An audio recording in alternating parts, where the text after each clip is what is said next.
So let's do it without any further ado. Our first session this morning is going to be really awesome. We're going to talk about data. We're going to talk about data readiness. We're going to talk about all things data. But first, before we get into that, and before I introduce our panel for this morning, I want to give a special thank you to all of our sponsors, especially AmPhil, because the two gentlemen who will be joining me on the technology stage this morning are from AmPhil. Awesome organization, great partner of ours, work very closely with them. So super thankful for their sponsorship of this event and also to have them with us. So I want to introduce Kieran, Raval, and Devon Ironside from AmPhil. Kieran is the Managing Director and Chief Solutions Officer, and Devon is the Director of Data Technology. Guys, thanks for joining. Welcome. Thanks for having us. Excited to see you all. Thanks, Jason. We're really excited to be here. I think it's our team's second year at RNS. Super excited to kick off the technology stage with you and talk all things data and data readiness. So really grateful to be here and grateful for the partnership with Virtuous, and looking forward to interacting with everyone here at RNS, over the next few days. Great event. Very, very cool. So one other quick piece of housekeeping for those of you joining. There is a chat, so definitely encourage you to use the chat. We'll try to monitor it as the session goes on. If you have questions, definitely post it in there. Interact with each other. One of the fun things that we were talking about a little bit earlier is around acronyms. We're in the nonprofit space. Acronyms are a thing, and nobody knows what acronyms mean, right? So if you hear us say acronyms, hold us accountable. Post that in the chat, and especially if you don't know what that means, so that we can definitely explain that. All right, guys, well, let's just dig into it. What I'd love to maybe start out with is for y'all just to give quick introduction about who you are, what AmPhil is, what type of work y'all do, and we'll go from there. So Kieran, we'll start with you. Great, thanks, Jason. So great to see everyone. Kieran Raval, I'm Managing Director here at AmPhil. AmPhil is an integrated consultancy and professional services firm, wholly dedicated to serving nonprofit clients. We work kind of across the sub-verticals in the nonprofit space, everything from human services to education, et cetera. And we really focus on a few key areas of where we serve our clients, and that's strategy, fundraising, and that's kind of everything from direct response, mail, digital, major gifts, planned giving, capital campaigns, right? We also have a technology practice that I oversee, and Devon directly leads here, and that's where we do a lot of CRM integration, implementation, and support work. We've got a talent practice. We know talent is a huge driver of nonprofit success, and sometimes a big challenge for our clients in terms of sourcing and retaining the right talent. So that's a big area of work for us. And then we've got a couple other teams that serve our clients as well. So we're kind of a pretty integrated firm, and I'm really proud and excited to lead our firm's partnership with Virtuous, which has been just steadily growing over the last couple of years. That's kind of how we come to you today. And so Devon and I are really going to just kind of unpack some of the learnings that we've seen from our work with Virtuous, really doing some large scale and complex implementations of Virtuous and conversions from legacy systems into Virtuous, and then just some kind of general best practices that we've seen around the space as we built our practice over the years. So I'll pause there and let Devon say a word of hello as well. Yeah, thank you, Kieran. He already talked through what it is we do in general. So like you said, we are a solution implementation partner, and we also do post-live support with clients on their nonprofit CRMs. For everybody that wants to make sure we're on the same page, it's your client relationship or constituent relationship management tool. So we'll probably refer to CRM a lot. You could call it your donor database. There's other terms for it, but I'll probably be saying CRM a ton. I've been with AmPhil 9 years. I've been in the implementation and solutioning space here about 6 years. And I'm originally from Canada, so you may hear some odd pronunciation, but I did become an American citizen 2 weeks ago, so I'm very excited about that. We're proud partners of Virtuous, though. We're really happy to be here talking about something that we're really passionate about, we really see value as something that happens at the intersection of people and their tools, and data is a massive tool, and your data is a massive tool that you have to advance your mission and unite people into the cause that you're passionate about. So really excited to dive on in. Awesome. Congratulations. That is fantastic. And so instead of acronyms, we're not going to do that. We're just going to do weird pronunciations from Canadians over to US, right? Yeah. All right. So you guys already talked a little bit about it, but this whole topic of data, I don't know about you, but it's one of those words that I think can be pretty intimidating. For a lot of nonprofits, they're going to have a CRM, they're going to have a donor database, they're going to have some way, hopefully, of getting data in, getting data out, doing things with that data.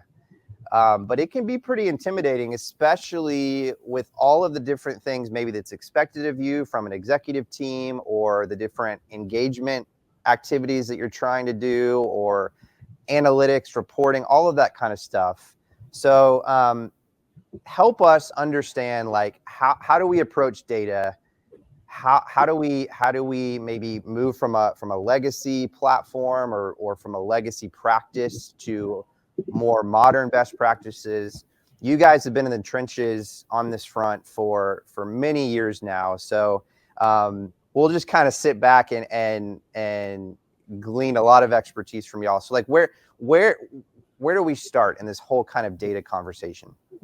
Yeah, totally. So let me give everyone a quick flyby, and then we're going to kind of dive in, I think, to some specifics there, Jason. So we want to hit, like, sort of what we're going to call everyday processes, or kind of some best practices around, you could call it keep the lights on, or run the business, or run the organization, right? But things that ideally, successful organizations are doing today, regardless of whether they're thinking about a CRM conversion, whether they're super happy with their current platform, whether they're on the eve of launching a new CRM, right? Like, it doesn't matter. These are things that all organizations can and should be doing. So we'll talk a little bit about that, get into some data entry, data hygiene things. Then we'll kind of talk specifically around migration readiness. So that is, like, if you're anywhere in that spectrum of just even beginning to think about migrating to a new CRM, to, again, like, you're kicking off the project today or tomorrow, you're mid-flight in a conversion project. Like, what are some things to keep in mind there? And then we'll talk about reporting, which, again, is kind of a little bit more of an evergreen item to hit, but super important, again, apart from any kind of migration conversation. So Devon, why don't you kind of dive us into data entry, kind of winding it back to the, keep the lights on, run the organization today, everyday processes. Yeah, absolutely. Yeah, as Kieran says, we're really trying to just provide some practical hooks so you can hang your hat on around, what metrics matter to you are maybe different than a different organization. What data is most important to you might be different, but here's best practices to help you kind of make sure that you are keeping the lights on in a good way, and that you're ready when the time comes, maybe to migrate, or when reports are coming out or needed. So first thing I want to talk into is data entry. Everybody's probably heard the term garbage in, garbage out. That is a very common refrain, and people kind of say that and then think that, like, that in and of itself is deep. And, well, I would be remiss if I left you with only that. So how do we make sure we're not putting garbage in and not getting garbage out? Data entry really is an important topic to talk about. It's a very important process. And because I'm from Canada, you'll hear me pronounce it that way. But we want to make sure that the data entry process is owned. This is maybe the data admin's job. You might be big enough that you have data entry people doing it. You might be small enough that you're having volunteers do it. We want to provide insights that are hopefully useful across the entire spectrum. So it is something that has to be owned. Something that's unassigned is something that's not going to be done. That means it requires, delegation from leadership. Leadership really needs to tell their staff and their folks that are in the trenches what needs to be done, making it clear who's doing it, making it clear who subs in when that person is not around, right? When somebody's gone, here's how we're going to make sure this happens. here's when we need this stuff uploaded, or here's when we need this data put in. So having clear goals around this has to be logged in daily, this has to be logged in weekly. Be realistic.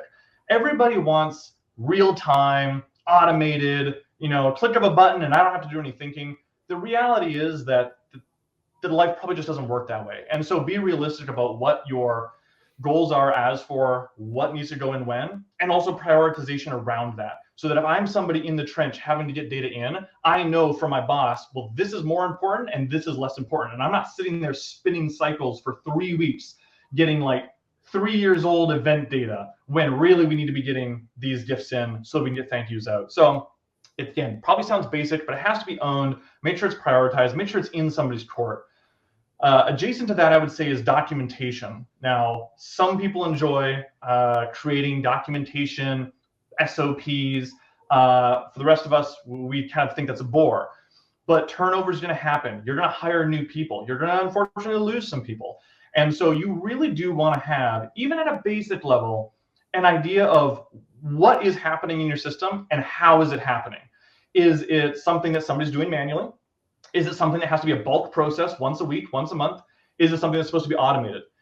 You would really prefer to be the person coming into a new organization or training a new person when you have those processes set up and documented, and you kind of have that really clearly delineated out. And this could be for gift entry. This could be for when we're putting volunteer hours in, new contact additions, how we're capturing our mailing segmentation, right? This doesn't have to be a 30,000 page tome, but at least some directional guidance on what is happening and when it's happening, and also ideally capturing who also owns that process. That's helpful, so people know who to go to when they have questions. The other thing I would say is automation is a really good tool. You can use it in your systems. A lot of great CRMs have that capability to automate, hey, when X happens, then Y also happens, right? My big caution to clients is that you only automate things you can do in analog or that you can do manually.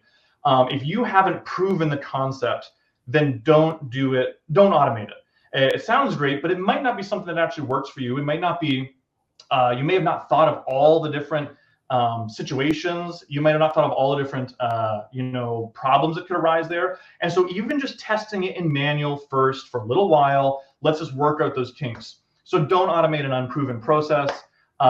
You also don't want to just set those automations up and then leave them totally unchecked.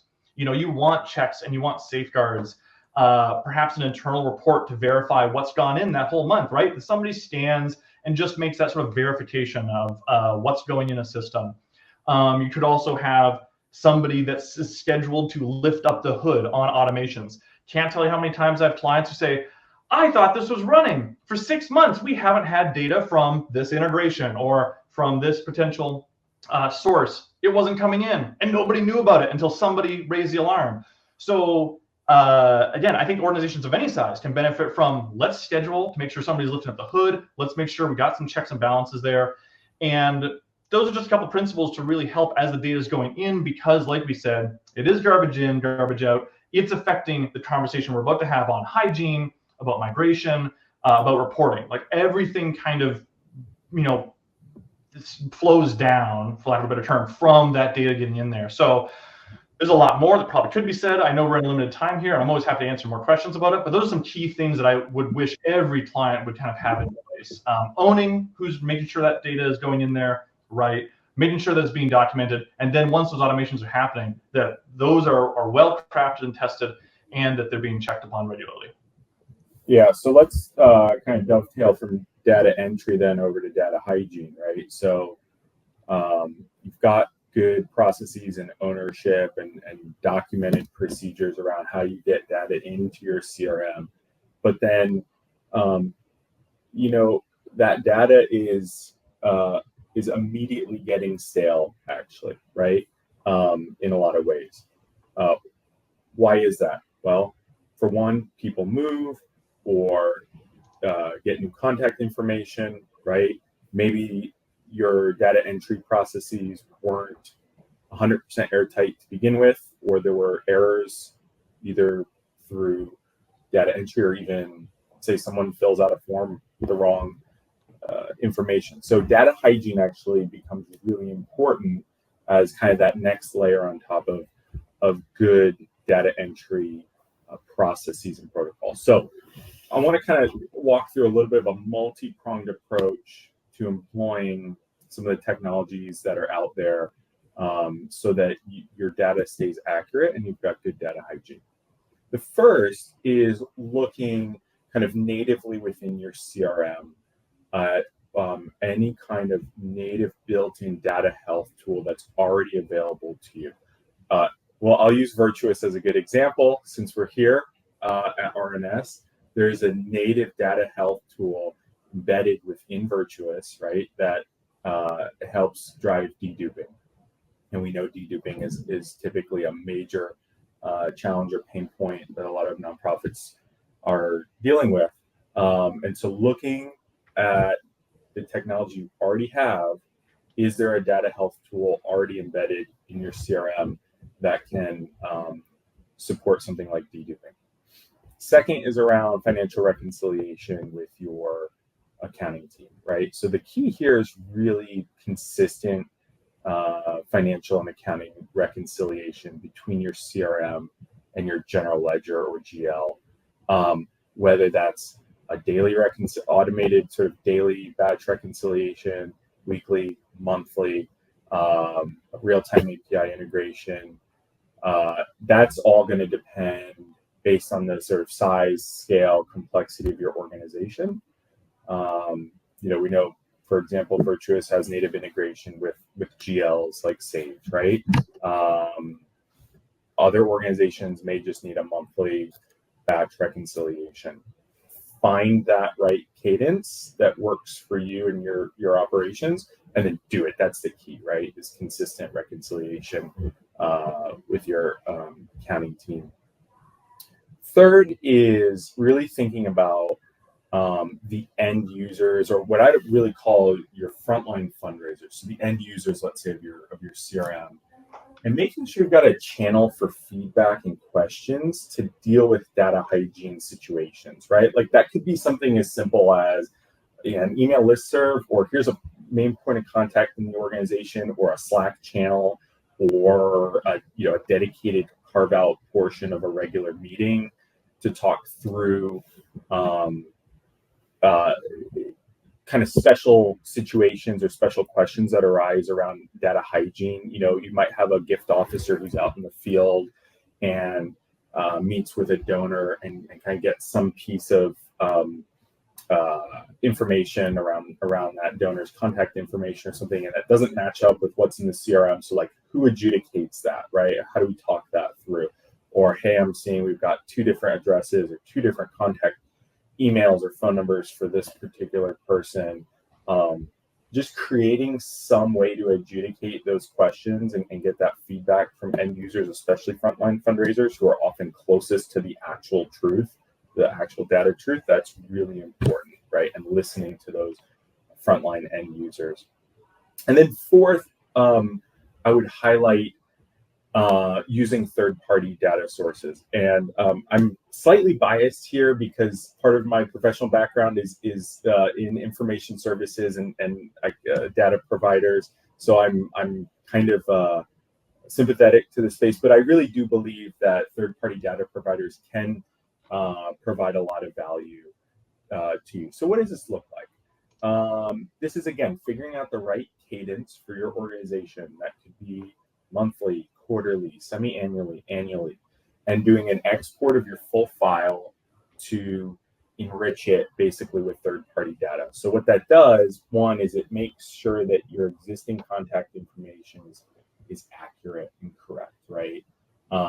2, it layers in missing contact information. We call this NAPE. So we'll get on the acronym train here: name, address, phone, and email, right? Those are typically the 4 key PII, it's another acronym, personal identifiable information, kind of indicators in identity resolution, right? So you want to have that name, address, phone, and email information on your file. And you might only have like name and an email. Let's say if they came in through an email marketing campaign or something like that. and you want to layer in that address and phone. So using a third-party data provider to enrich your data, like one, make sure that email you have is correct and accurate, and then two, layer in that address and phone. That's really key, especially when you think about being able to do true multi-channel communication and stewardship with our donors, and being able to automate that, right, through SMS and email, and even prompting actions for your gift team to pick up the phone and call a donor on their birthday, or say thank you, or recognize a giving milestone. It's really critical to have contact data for different channels. You can also layer in well screening, right? Again, this is an area where some CRMs already have that natively integrated, Virtuous being one. Other times you can go out and buy that data and those well scores on your file. Really important, so you can think about segmenting your file, prioritizing your file, saying, hey, this segment of the file really needs to be handed to a frontline major gift officer to work that caseload. This other segment of the file maybe is in a mid-level program. And then a third segment maybe is in a low-dollar automated program, right? So you can really use good, clean data that's kind of driven with a data hygiene mindset to make strategic decisions about where you direct your resources. We all know that we only have a limited amount of resources in our organizations, right? So the key is, how do you use your resources most effectively? And having good data hygiene is a way to make those decisions, right? The last thing I'll just call out around third-party data, depending on, again, the issue area of your organization, or kind of where you're working, you can often get a lot of interesting consumer data points too that are available. A lot of these data providers can spit back like 3,000 data points on your file. I'd say, in my experience, a lot of those are not valuable or kind of relevant to a lot of organizations. But again, in your particular circumstance, you might. So just a little bit of art of the possible here.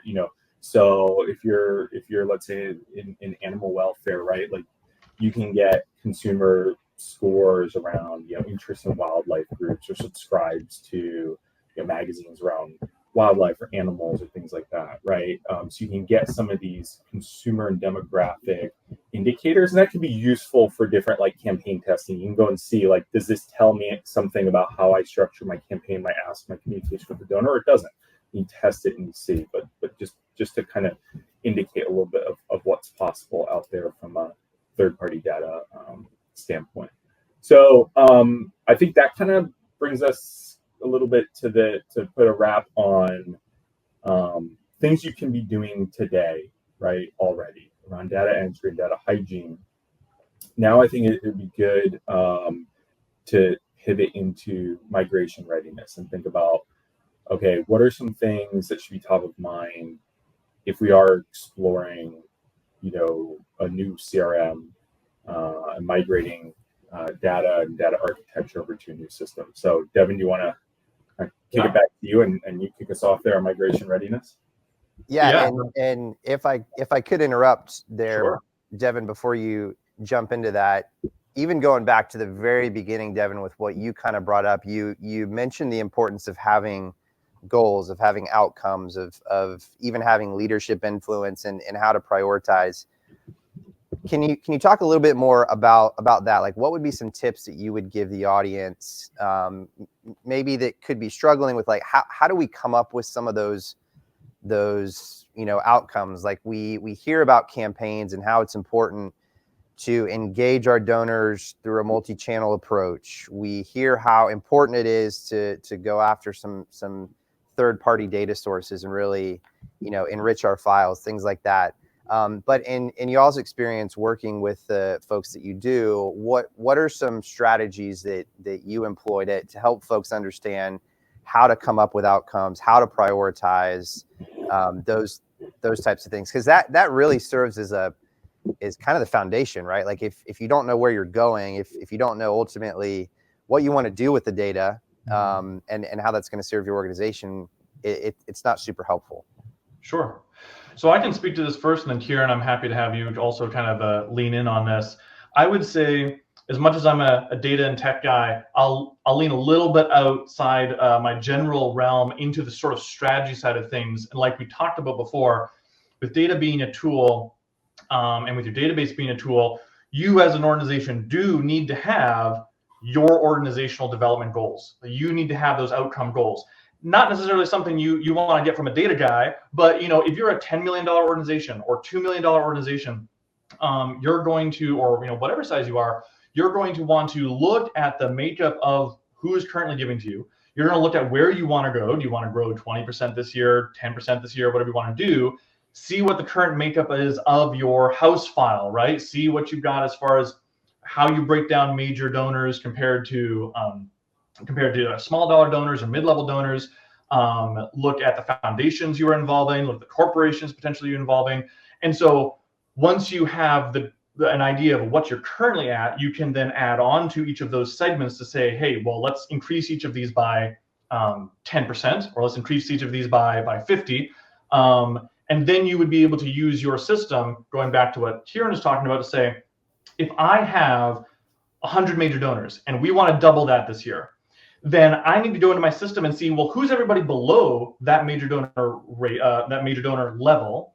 Do we have good contact information for them? Do we have good wealth screening for them? And does their wealth screen prioritize them a lot higher than somebody who maybe has given at the same level, but has actually not, doesn't have the wealth capacity that somebody else might? Is there a geographical location that we could send somebody to visit them, right? So you use those different data points to then start building that list around, okay, here's our 5 people, 25 people, 50 people that are our next best asks to go into, again, trying to build up that house file there. So around the strategy of what works for a particular organization, that's gonna be a little bit different, but that's how you would use this data. That's how you would make sure, hey, we can actually call this person and they'll pick up. And we actually know what their capacity is going to be. And we know what all their historical data is and the trend lines. And if they've got a recurring gift and they're increasing that, and they're engaging with our emails, and they're engaging on our website, and we can see that they're posting with us, when we post some sort of newsletter, they're sharing that with friends. You can get a lot of that data through a good CRM.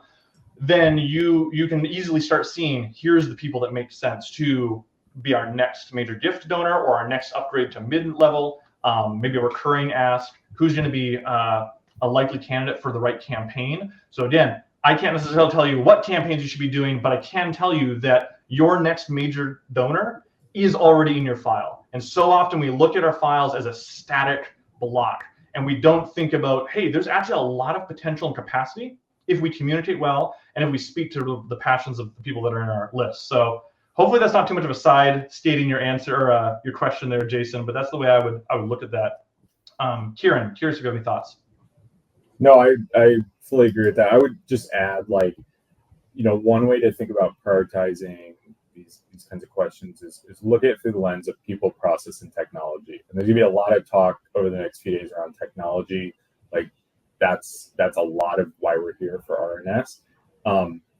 Those 3 elements of people, process, and technology really need to cohere together well. And a lot of the work we do is actually, while we're working in technology, we're really doing a lot around people and process. And so people is about ownership, operating cadences, how you use the technology.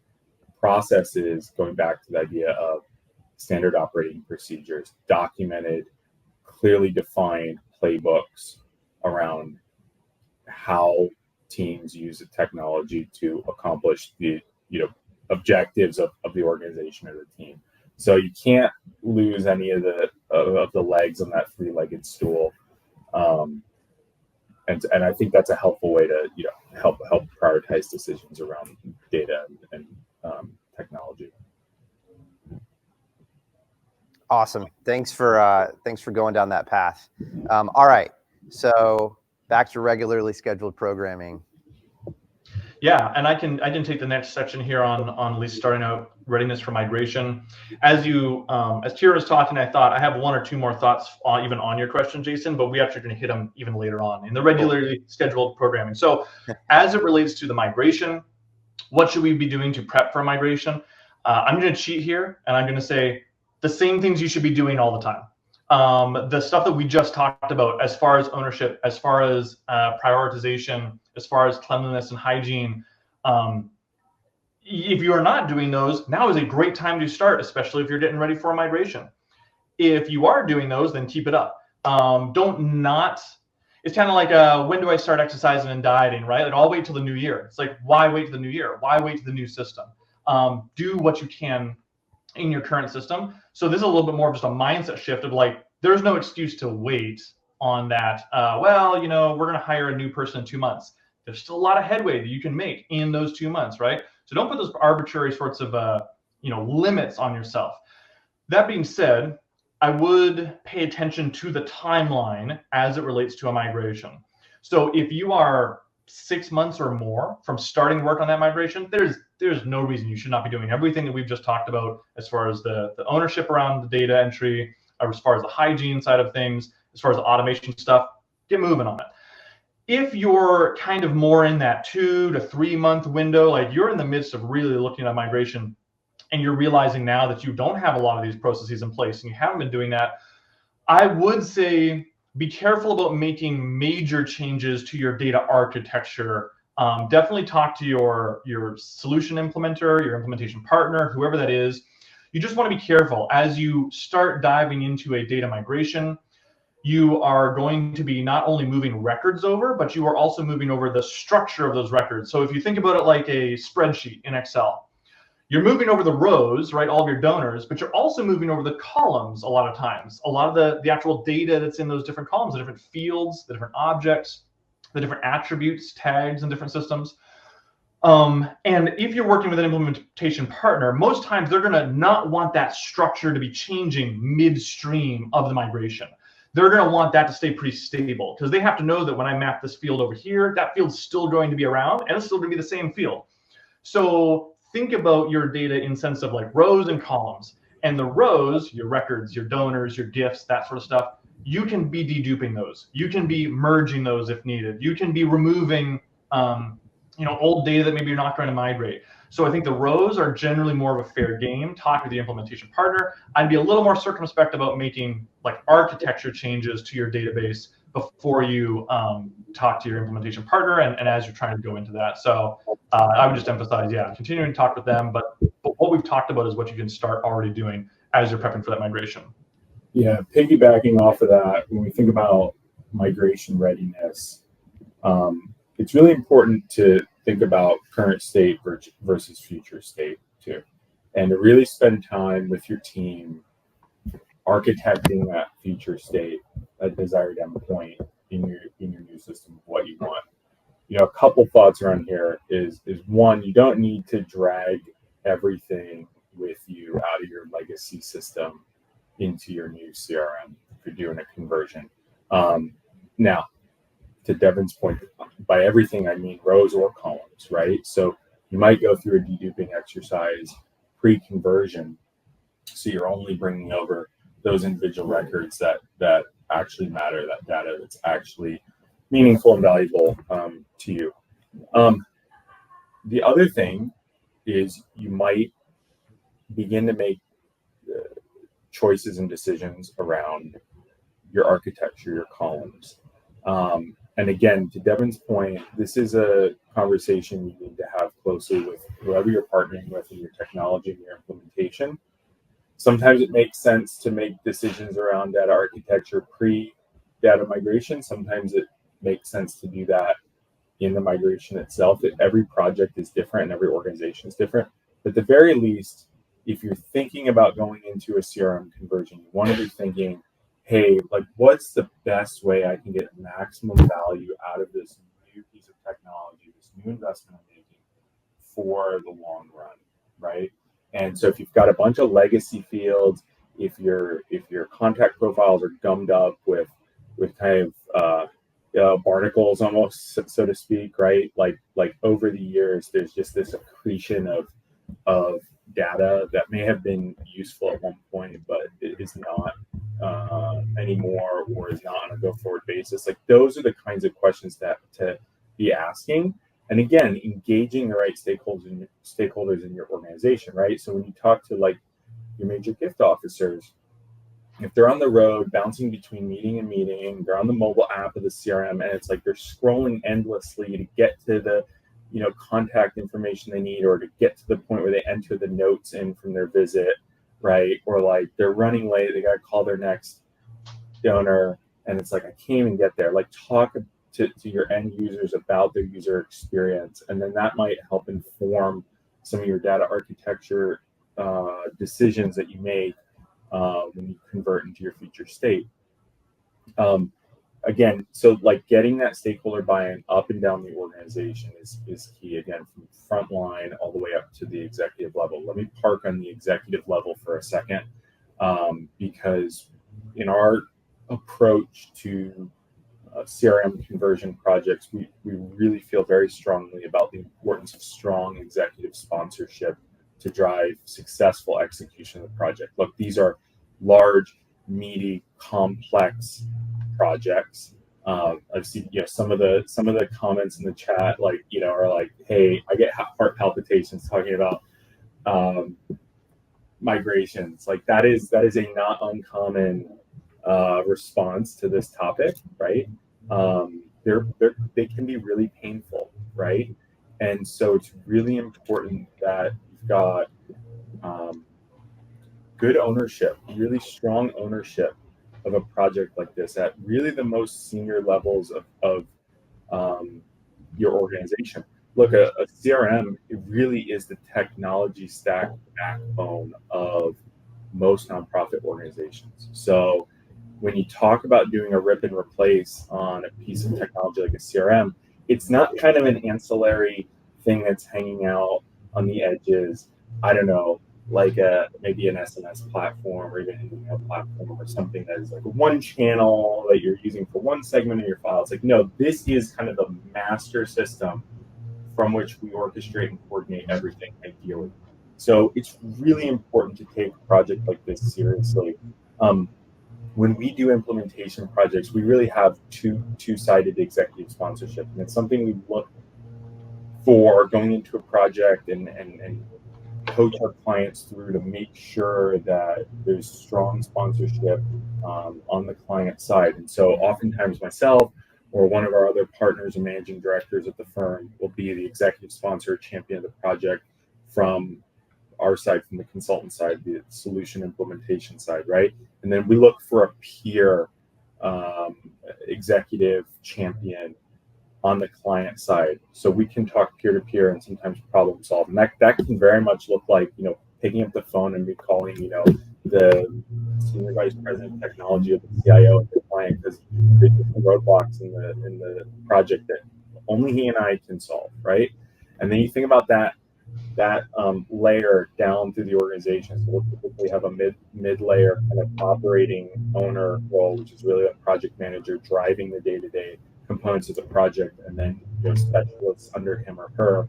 And then thinking about those equivalent roles within our clients. So if you are on the client side, if you are, a nonprofit looking at a big project like this, think about who in your organization is on this project at the executive level, who's owning it, kind of operating, kind of project management layer, and then who are some of the supporting, folks, then down to those front lines. Just getting that simple org chart in place almost for the project is really important for driving the successful outcome for these complex projects. So that's, I think, probably enough for us to talk about on migration readiness. Jason, anything on your end, or did you want to roll right into reporting? I know it's kind of the last topic we wanted to get on this session. Yeah, would love to roll into reporting. Just one thing to kind of double tap on that you brought up a few times, and that is really digging into the user experience. So the two things that you brought up there were, number one, like, know how your end users are actually using the data, actually using the system. I mean, that's a product thing too, right? Like, it's if I build a product and don't know how my users are using it, well, it's probably not going to be very good. And then you also mentioned setting up a feedback channel. That's such a great practical tip. It can be super lo-fi, like you said. It can be an email string. It can be a Slack group. It can be something that's relatively simple, text thread, even though that's probably not a good idea. But something to get feedback from folks who are on the front lines to really give the team a better understanding of how that data can be more actionable for them. So just calling that out. In the few minutes we have left, Devon, you want to dig into kind of your reporting strategy and maybe some practical tips that we can leave the folks with? Yeah, so we have actually a slide here provided that I think we can probably pull up at this point. And in the reporting side of things, we did want to walk through, what is a very practical way you can look at your reports and say, do we have what we need? Are we ready as an organization? This is not necessarily, hey, here's all the perfect reports you need. There's lots of other resources out there for that. A lot of times, though, we don't have the tools to understand, like, what do we know or what can we know from how we can pull our reports. And so I have we've kind of worked on a nonprofit diagnostic tool for reporting. And so what we've done is we've said, let's put a fairly straightforward ask in front of the client and see what that tells us about their data and about their people and about their processes. And so we have two levels to this. We call it the 25-minute report diagnostic. And the goal is that you can pull both of these reports in 25 minutes. The first one, I'll read it out here, but it's a pretty straightforward report. Pull list of all your donors that gave this year but not last year. We would call that a live event report. Make sure you have the columns for the name, address, largest gift amount and date, last gift amount and date, and any wealth data. And can you pull that in actually 25 minutes? Now, for people who are like database admins, ins and outs, they're very familiar with their system and their platform. This may not be a very terribly hard report to pull, but that's the whole point of it being a diagnostic. Do you have the people with the training? Do you have the actual data in there that you can actually pull this out? And is it usable once you do have it? Is the data accurate? Is it clean? Those sorts of things. So for a lot of organizations, they will sit there and sometimes say, man, if I was to pull this information, I don't know who I'd even go to, or I don't know how long that would take. We also have a more advanced one that we say, can you pick a project or a fund in your system and pull a list of all gifts in that project from donors who've given to your organization regardless of the project in the last 30 days. Again, these are indicative sort of reports. If you can pull that advanced level report, you can pull 95%, I would argue, of anything you're ever going to be asked for. And if that data is accurate, you can be fairly confident that your data entry is going well and that your hygiene is in a good place and that your people have training. Make sure you have that documented though, right? And so the outcomes there, as we kind of list at the bottom of the slide, are simply just kind of to make sure that you can get a directional guidance on, does our system have the right features? Are there restrictions that are preventing us from really being able to pull what we need? Or is it a staff training problem? Or is the data just not useful? Because so many times people will just say, I'm having trouble with my database, or I can't get the data I need. But we don't really know, is it the data that's the problem? Or is there just training that's needed? Or are there just limitations to our system? And so actually having a practical test like this that you can time yourself on really helps you kind of determine, well, no, I could pull it in time, but the data wasn't right? And then the advanced one just tells you a couple of different things as well, whether you can nest queries, reference other queries. It's a little bit more advanced. Again, nothing crazy, but that's going to cover, not that these are the only two reports you need. I wouldn't want anybody to take that away from this, but that these are indicative of the types of data you would need and types of skills that you would need to use your system well.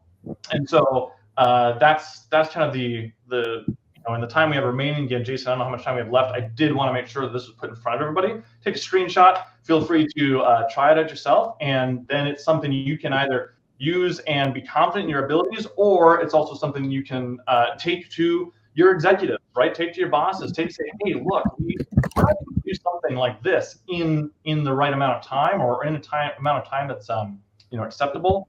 We need to look into some other solutions. We need to look into some other options. So a very practical piece of advice, very practical sort of step there. Curious, Jason or Kieran, if you have any questions on how we use this or what this is for. I think one thing I'll just kind of quickly glide over here in the time remaining is to go layer deeper on reporting is really the idea of having a business intelligence tool, something like, you've got Tableau out there, right? You've got Power BI. I know this week we're going to be talking a lot about Virtuous BI, which is a new product that Virtuous is rolling out, again, natively embedded in Virtuous CRM. So it's really to go even a layer deeper and draw insights out of your data. I think that's really important to get your arms around a tool like that. We're not going to spend a ton of time there. The one thing I would say is we really like to not only use BI tools to analyze outcomes, like donor retention or revenue growth, right? But also to track input metrics, things like major gift asks, meetings or visits, right? Solicitation communications, cultivation or stewardship communications, right? Because when you can marry your input metrics with your output metrics and identify the levers to pull, right, to drive the outcome. So I think that's really important. Hopefully we can talk more about BI in some future sessions. The last thing I'll just touch on really quickly is around reporting is on the process side of things and thinking about kind of an operating cadence. So we really like to encourage our clients to have a regular cadence in which really the right reports are run, and that there's the right stakeholders and leadership involved in reviewing those reports to get insights and make go-forward decisions, right? It's not an exercise for exercise sake, kind of check the box, but it's really about saying what's happening in the organization, in our operations. How do we make go-forward decisions based on that to pivot one way or another, right? One thing I like to have is, both kind of a static reporting package and a dynamic dashboard, right? So if you've got a weekly reporting package that goes out as a PDF, it's emailed to, say, the executive team or the development leadership team, whoever is reviewing it and meeting and discussing it. That gives you the kind of snapshot point in time. You know what's going on at that point in time, and a single source of truth you can come back to. And then you also marry that with a dynamic dashboard, typically in your CRM or in your BI tool sitting on top of your CRM, where you can go and double click into that. The problem with only relying on dynamic dashboard is that I could log in at one time, Jason can log in another, Devon, and depending on what's going on in your organization, we can look at 3 different numbers and not have a single source of truth. So I like to always marry both the kind of snapshot point in time with a regular cadence of the right people in the room, your regularly scheduled cadence with a snapshot, and that dynamic dashboard that you can use to double click into that. So that's kind of my last thought on process around reporting. So Jason, I'll hand it back to you. Love it. Honestly, we us three could certainly talk about this all day. I'm not sure how many of the folks would hang around that long, but trust this has been super helpful. There's a ton more that we could go into. There's actually one more slide if we could throw that up. Just a quick QR code to get in contact with AmPhil. And I would say you absolutely should if you haven't already. Like I mentioned at the beginning, AmPhil is a great partner of Virtuous. But even if you don't use Virtuous, you can still work with AmPhil. And they're a fantastic consulting firm. If any of what we talked about today scares you, makes you nervous, if you realize, wow, like we're not doing that, or that's certainly an area that we could do better, or if you are in the process of evaluating CRM migration, AmPhil are the perfect folks to help you in that process. So please get in touch. Otherwise, we are coming up on the end of the first session on the technology stage on the first day of the Responsive Nonprofit Summit. Trust that it has been helpful. I know I even got a ton out of this, so much around making sure that you have playbooks, making sure that you have SOPs in place. Documentation is key. Those initial inputs, as simple as it sounds, right? Like you have to have the right data coming in at the very beginning in order to do everything else.